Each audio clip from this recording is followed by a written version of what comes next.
Few dispute the words in the US Constitution that say we hold these truths to be self-evident, that all men are created equal. However, we know when written, this pertained to white men alone.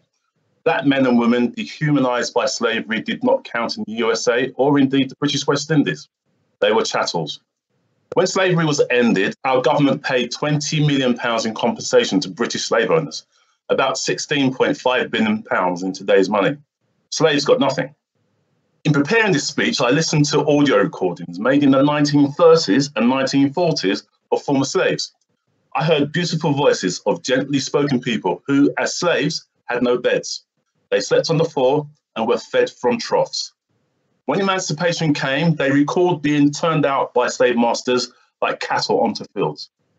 The dehumanization, which cricketer Michael Holding spoke of on Sky Sports last week, has never been addressed by society. In addition, with the subsequent ending of colonization and the creation of Black nation states, systemic racism was embedded in international arrangements in the form of debt and unfair terms of trade. For example, under the Pact for the Continuation of Colonization, France earns £500 billion per year off the back of poor former African colonies to this day.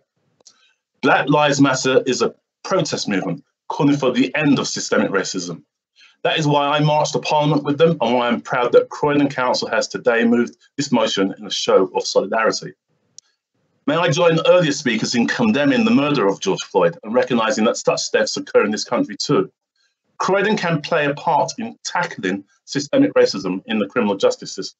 Of course, we support police when they follow good practice, but to help, I'm advocating that we educate our children on their rights during the stop and search.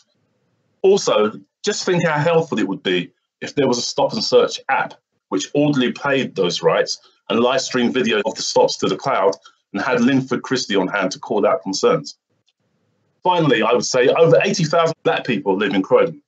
I fully support this motion and encourage all members to do so, as Black lives are significant here and matter.